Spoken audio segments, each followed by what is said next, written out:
बात करेंगे प्रोग्राम के इस हिस्से में कुछ इस वक्त मुल्क की जो सियासी सूरत हाल है, मुल्क में सियासी पारा इस वक्त हाई दिखाई देता है और हर गुजरते दिन के साथ साथ ऐसा लगता है कि जो सियासी हिद्दत है उसमें इजाफा भी हो रहा है। जब भी इस तरह की कोई सूरत हाल होती है, हम ये भी देखते हैं कि कुछ लोग आगे बढ़कर एक कोशिश करते हैं कि सियासी जमातें वो जो रेड लाइन है उसको अबूर ना करें, मामला को संभाल लिया जाए। अच्छा, इसी तरह की सूरत हाल में हम देखते हैं कि कहीं ना कहीं से कभी कभार मोहम्मद अली दुरानी साहब जो है वो सामने आते हैं, सामने आकर वो एक सटल सा तरीके से अपना एक किरदार भी अदा करने की कोशिश करते हैं, सूरत हाल को ठीक करने की, और फिर बहुत ही एक पुरस्कार अंदाज में हम देखते हैं कि मंजर आम से गायब भी हो जाते हैं। जब वो एक्टिव होते हैं तो फिर कयास सराइयों का सिलसिला भी शुरू हो जाता है कि क्या मामलात हैं, क्या कोई डील होने वाली है, क्या होने वाला है। तो आज थोड़ा सा उन्हीं से बात करते हैं और जानने की कोशिश करते हैं कि वो गायब क्यों होते हैं और जब अचानक से आते हैं तो क्यों आते हैं, आजकल अचानक से क्यों उनकी वापसी हुई है। हमारे साथ मौजूद है सीनियर सियासतदान है मोहम्मद अली दुरानी साहब। अस्सलाम वालेकुम सर, बहुत शुक्रिया सर आपका आपके वक्त के लिए। सर, ये आने और जाने का हवाला मैंने इसलिए दिया कि 2020 में आपकी जो शहबाज शरीफ साहब के साथ मुलाकात, उसके बाद मौलाना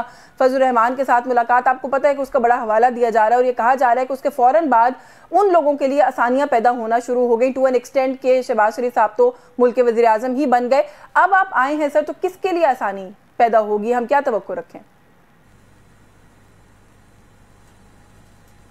बिस्मिल्लाहिर्रहमानिर्रहीम। इस दफा तो मैं बिल्कुल आवाम के लिए आया हूँ बेटे, क्योंकि इस वक्त जो मुश्किल है सारी की सारी वो आवाम के ऊपर आ रही है और इस टकराव की वजह से जो मुल्क की मईशत पे दबाव पड़ रहा है उसके असरात जब एक कॉमन पर्सन तक पहुंचते हैं तो उसकी तकलीफ जो है वो देखी नहीं जाती।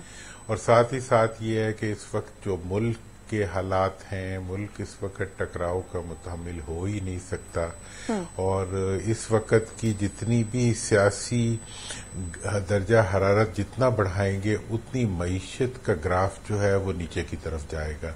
वर्ल्ड बैंक भी यही कह रहा है, एशियन डेवलपमेंट बैंक भी यही कह रहा है, IMF भी यही कह रहे हैं, पूरी दुनिया में जो हमारे दोस्त हैं वो भी यही कह रहे हैं कि आप लोग आपस में एक साजगार माहौल पैदा करके जो है मुल्क को जमहूरी रास्ते में आगे बढ़ाने के लिए एक दूसरे के साथ बैठें और बातचीत करें। सर, आपने कहा इस दफा मैं सिर्फ आवाम के लिए आया हूँ, इससे पहले सर आप सिर्फ क्या इससे पहले खवास के लिए आए थे? तो ये कहिएगा। दूसरा ये कि सर कोई क्या कोई दो कुव्वतें हैं, कोई दो कम्युनिटीज हैं, कोई दो हलके हैं जिनके दरमियान कोई मीडिएशन का किरदार अदा करे, किसी मिडिल मैन का रोल प्ले करे? जिस टकराव की आप बात करें वो आप क्या समझते हैं किसके दरमियान है और आप क्या मीडिएट कर सकते हैं और आप समझते हैं कि कोई सूरत निकाल सकेंगे आप? बहुत खूबसूरत आपने बात की है। देखिए, पहले जो मैं आया था तब तो मैं बुनियादी तौर पर पॉलिटिकल सिस्टम को प्रोटेक्ट करने के लिए आया था, क्योंकि उस वक्त ये बात हो रही थी कि असेंबलियों से इस्तीफे दे के और अपोजिशन जो है वो निकलना चाह रही थी और उससे एक टकराव की कैफियत थी। और दूसरा ये था कि उस वक्त अपोजिशन जो थी वो अंपायर के नाम पे जो है इस्टेब्लिशमेंट को डायरेक्ट जो है वो हिट कर रही थी कि जी इस्टेब्लिशमेंट लेके आई है और अंपायर का ये, अंपायर का वो। तो मैंने उस वक्त भी यही बात की थी कि अंपायर को गेंद मारने से प्लेयर तो आउट नहीं होगा, तो इसलिए आप लोग पार्लियामेंट में रहते हुए पार्लियामेंट के प्रोसेस के जरिए, आईनी प्रोसेस के जरिए आगे बढ़ाएं। तो पिछली दफा जो फरीक थे वो तो ये थे। इस दफा जो सूरत हाल है, एक तो ये है कि इस वक्त जो इसका इफेक्ट ही है, सबसे ज्यादा जो इफेक्ट हो रहा है इसकी वजह से, वो तो पब्लिक हो रही है। और इस दफा भी फरीक अगर मेरी नजर से आप देखें तो इस वक्त भी फरीक जो है वो बुनियादी तौर पर सियासी पार्टीज आपस में ही हैं और इस चीज को देखते हुए जो मैंने इसके हल के लिए फॉर्मूला पेश जिन पॉलिटिकल पार्टीज से आप बात कर रहे थे वो ट्रेडिशनल इस मुल्क की सियासी सीजन सियासी जमातें हैं, वो हमेशा ये मौकफ इख्तियार करती रही है कि सियासत में बंद दरवाजे नहीं होते। प्रेजेंट सिनारियो के अंदर सर एक ऐसी सियासी जमात है जिनके सरबरा किसी से हाथ मिलाने की भी रवादार नहीं है। आप समझते हैं कि ये जो ये नैरेटिव है, ये जो मंत्र अभी आपने बताया कि अंपायर को गेंद मारने से आप मैच नहीं जीत सकते, उनको समझा लेंगे आप? देखिए, मैं तो देखिए समझाते तो हालात है और समझाते तो जो आपके अपने जो रवैये होते हैं उनके नतीजे में आने वाली मुश्किलात जो हैं वो सिखाती हैं। और उससे आगे बढ़ते हुए आवाम की राय जो होती है वो सियासतदानों को समझाती है। तो ये सब चीजें मिलके जो हैं ये एक सियासतदानों के लिए एक रास्ता बनाती हैं। और मैंने जो इस वक्त, जैसे मैं जिसकी तरफ मैं जा रहा था, कि मैंने इस वक्त जो फार्मूला पेश किया, और ये सबसे पहले लेके मैं डेफिनेटली पीटीआई की लीडरशिप के पास ही गया था। मैंने उन्हें कहा कि आप लोग इस वक्त जो है इन 3 चीजों पे तमाम पॉलिटिकल लीडरशिप्स को आपस में इत्तफाक करना चाहिए कि पाकिस्तान, जमहूरियत और फौज, इनको सियासी टकराव के मैदान में से बाहर निकाल के आप लोग अपनी सियासत करें। पाकिस्तान को गद्दार बनाने के लिए इस्तेमाल न करें और जमहूरियत को इंतकाम के लिए इस्तेमाल न करें और फौज को जो है आप अपने सियासी मफादात के लिए इस्तेमाल न करें।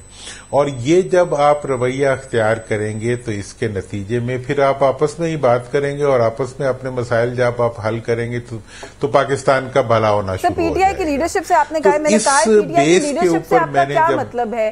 किससे मुलाकात को आप पीटीआई की लीडरशिप से मुलाकात कह रहे हैं? सदर अलवी से मुलाकात को, परवेज इलाही साहब से कोई राब्ता हुआ है? इमरान खान साहब से बराह रास्त कोई राब्ता हुआ है? थोड़ा सा अगर बताएं।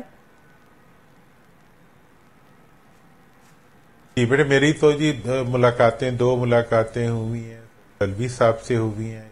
के बाद जो उनकी इस वक्त जो सियासी और उनके अमूमी अमूर को देख रही है, उनकी कमेटी, उसके साथ मुलाकात हुई है। असद कैसर साहब के साथ मुलाकात हुई है और उनकी जो टीम है उनके साथ जो काम कर रही है उन सब से भी मुलाकात हुई है।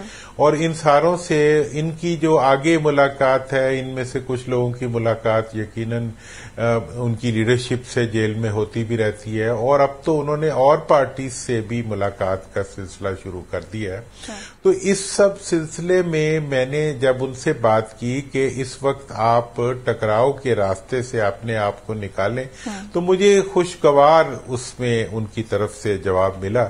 उन्होंने कहा जी हम लोग इस वक्त किसी तरह की किसी कन्फ्रंटेशन के लिए हम तैयार नहीं है, और अगर कोई ऐसी कुव्वतें थी भी थी जो हमारे अंदर एक तनाव और टकराव पैदा करती थी, वो आज हमारे साथ नहीं है। वो लोग जो हमें छोड़ गए हैं वो ज्यादा टकराव के ख्वाहिशमंद होते थे। अब जो लोग इस वक्त पार्टी के अंदर मौजूद हैं और वो ये भी कहते हैं कि लीडरशिप जो है और उनके जो चेयरमैन हैं वो भी किसी किस्म की कन्फ्रंटेशन के बजाय वो पाकिस्तान के अंदर जमहूरी अमल का तसल्सल। टकराव के ऊपर भी मैं आपसे कमेंट लेती हूँ, अगर एक क्विक कमेंट कर दें। जो सदर साहब से आपकी मुलाकात हुई है, उनकी कंडक्ट पर सर पहले ही बड़े सवालात उठाए जा रहे हैं। फिर आप भी ये कह रहे हैं कि आप गए हैं और किसी किस्म की मीडिएशन के लिए, मुज़ाकरात को आगे बढ़ाने के लिए गए हैं, तो आपको नहीं लगता एक तो ये कि उनको ज्यादा क्वेश्चनेबल पोजीशन में इससे भी वो डल गए हैं? दूसरा सर आपने उनको कोई मशवरा दिया कि थोड़ा सा अपनी कंडक्ट को ऐसा तो जरूर करें ना कि वो मुल्क के सदर लगे, किसी जमात के रुकन ना लगे, उन पर ये तनकीद की जा रही है? देखिए उनका जहां तक रवैया है, देखिए हर फर्द का अपना रवैया होता है, लेकिन उन्होंने अभी तक उनका अपना एक मौक़िफ़ था। उससे पहले उनकी कुछ मुलाकातें भी हुई थी जिन मुलाकातों के बारे में उनकी राय थी कि वो हमारी बहुत अच्छी मुलाकातें रही हैं। मतलब एस्टैब्लिशमेंट से, आर्मी से भी, आर्मी चीफ से भी उनकी मुलाकात हुई थी। उसके बारे में भी उन्होंने कहा कि बहुत अच्छे माहौल में मुलाकात हुई। 2 घंटे तक ये मुलाकात जारी रही जिसमें कि हमने मुल्क की मफाद और मुल्क के इस्तेहकाम और मुल्क की मजबूती की बातें की, और उसी के नतीजे में एक अच्छा माहौल बना। और आपने फिर देखा कि इलेक्शन डेट से मुतल्लिक और बाकी इश्यूज के ऊपर जो उन्होंने रवैया अख्तियार किया उसमें बहुत ही एक बैलेंस्ड अप्रोच थी और एक लीगल अप्रोच भी थी जिसको उन्होंने कवर किया। इसी तरह पार्टी की तरफ से भी इस वक्त जितनी स्टेटमेंट्स आ रही हैं और जितने भी बयानात आ रहे हैं उसमें भी आप देख रहे हैं कि बहुत क्लियरली टकराव की कैफियत